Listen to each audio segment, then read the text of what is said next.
let's jump right in. Welcome to this explainer, where we're going to look at how a totally everyday observation, just watching heated metal, accidentally triggered the invention of a completely new branch of physics. We are talking about Planck's law. It's an absolute game changer that fundamentally rewired our understanding of the physical world. So think about the last time you watched a piece of metal heat up. Maybe it was in a blacksmith's forge or, just the coils on your electric stove. It glows red, right? Then it shifts to orange, and eventually it hits this blinding white. Have you ever actually asked yourself why it does that? I mean, it seems super simple, it's just getting hotter. But the explanation for this basic, everyday phenomenon, it literally required scientists to completely rethink the universe. The continuous energy crisis. To get this, we really need to set the stage back in the late 19th century.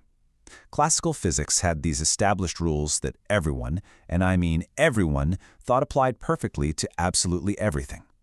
But, well, there was a massive, glaring problem lurking in the background.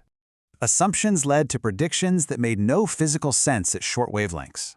Okay, so the old assumption was that energy radiated continuously, any amount just flowing on and on forever. But researchers quickly realized this idea completely broke down at short wavelengths. Basically, the classical math predicted that everyday objects would emit infinite amounts of high-frequency energy, which obviously doesn't happen. If it did, we'd all be vaporized by our toaster ovens. It was an absolute disaster for classical physics, just a mathematical dead end. Think of it like this. Classical physics viewed energy like a continuous stream from a water hose. You want water? You can have any amount, right down to the absolute tiniest drop. But quantum physics realized it's actually delivered in discrete, indivisible packets. It's way more like dispensing ice cubes from your freezer door. You literally can't have half an ice cube of energy. This was a total, mind-bending paradigm shift for the whole scientific community. The quantum packet solution. So how exactly did they fix these completely broken predictions? Quanta, fixed-sized packets of energy. That right there is the magic word that changed science forever. Max Planck proposed that energy comes exclusively in these fixed chunks. It is not a continuous flow. It is chunked. That one singular, monumental idea that energy is quantized instantly fixed the math and basically birthed quantum physics. Seriously, without this one realization, the modern technological world we live in, it wouldn't even exist. The intensity of radiation depends on temperature and wavelength. This right here is the heart of Planck's law. It perfectly describes how the radiation an object emits is entirely dependent on its temperature and wavelength. It beautifully maps out why a specific heat produces a very specific curve of light. It mathematically proves exactly why that metal on your stove glows red, then orange, then white as it gets hotter. Stars, bulbs, and cameras. Now, Planck's law isn't just some abstract theory gathering dust in a physics textbook somewhere. It's the absolute foundation for understanding blackbody radiation.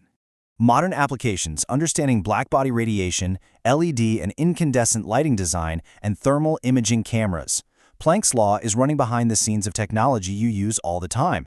It dictates modern lighting design. When engineers are tweaking LEDs to perfectly mimic warm evening light for your living room, they're literally using Planck's equations. It's also the exact same physics powering thermal imaging cameras, letting us see invisible heat radiating off objects just based on their temperature. But my absolute favorite application is out in space.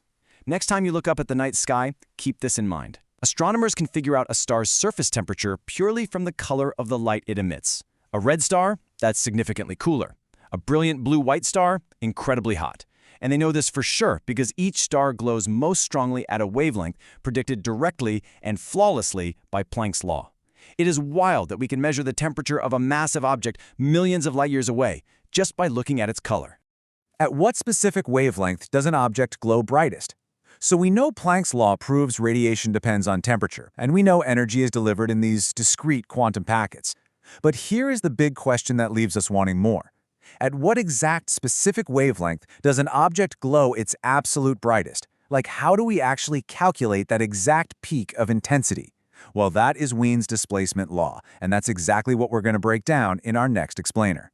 So keep looking up, keep asking questions, and I'll catch you next time.